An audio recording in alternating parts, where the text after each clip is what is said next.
Welcome back, grade 5 students. I hope you are all doing well and safe at home. Let's continue our lesson today about digestion. Let's remember, last time we talked about the digestive system, and we said it contains the digestive tube and the digestive glands.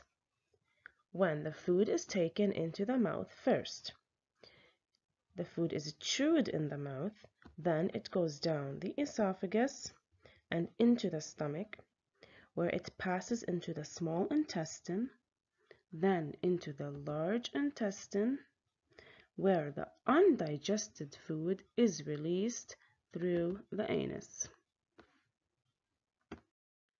Along the digestive tube, food undergoes digestion.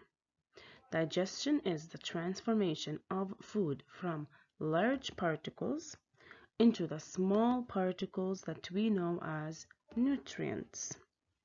During digestion, food undergoes two types of transformations, so two types of changes.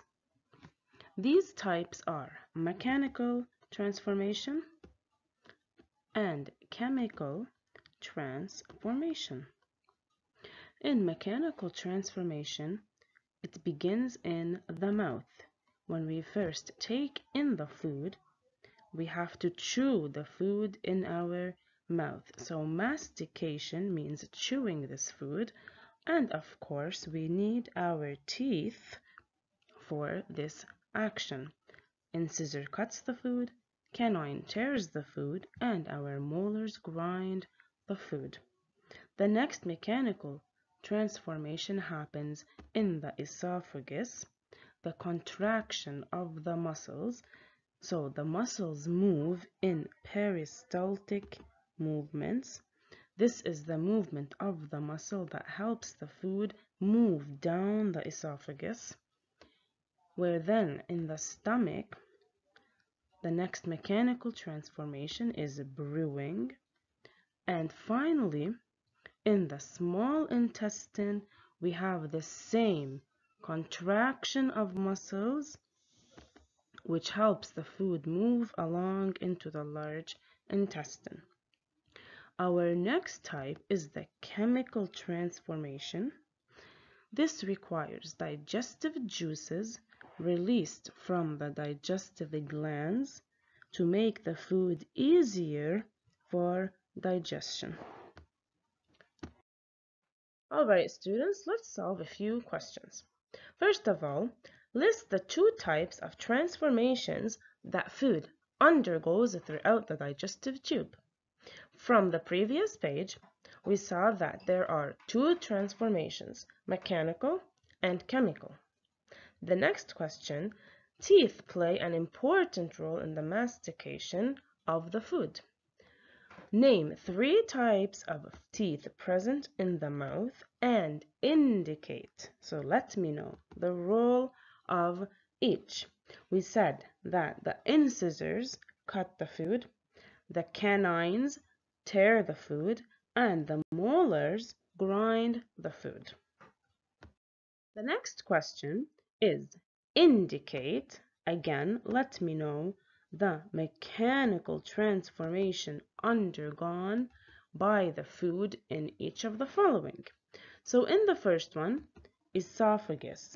In the esophagus, we have the contraction of the muscles.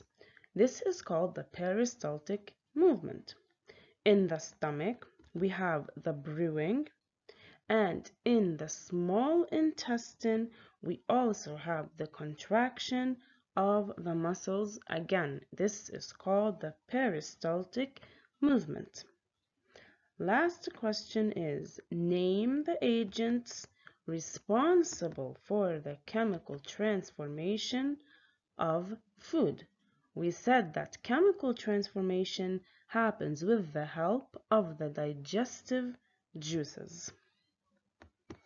Students, please pause the video here and copy these answers on page 41 in your books. So this figure shows us the digestive juices which are secreted by digestive glands. These digestive juices make digestion of foods into nutrients much easier. We have the salivary glands that release saliva. The liver releases bile.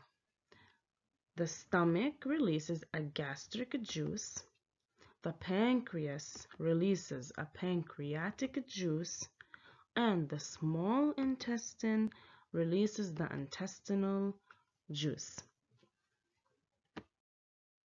This table gives us the name of the organs and what digestive gland each one contains, as well as the digestive juice that each organ or each digestive gland secretes.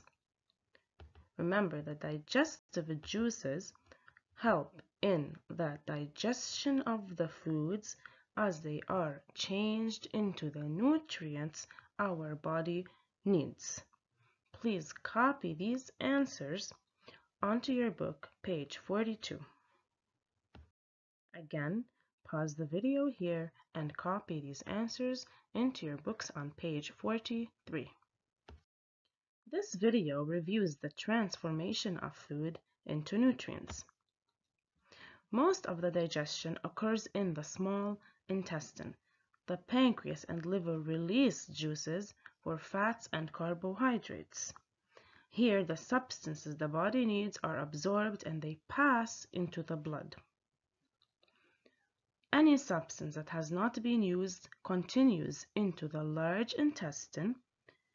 This is where water is absorbed by the body, and the undigested food is released through the anus.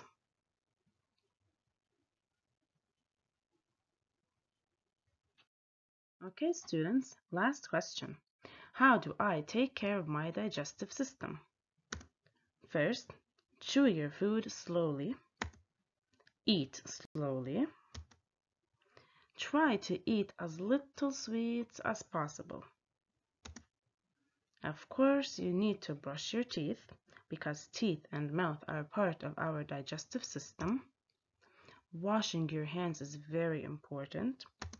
And finally, avoid eating snacks that are unhealthy between your meals. Try to eat fruits and vegetables. Pause the video here and copy these answers onto page 49.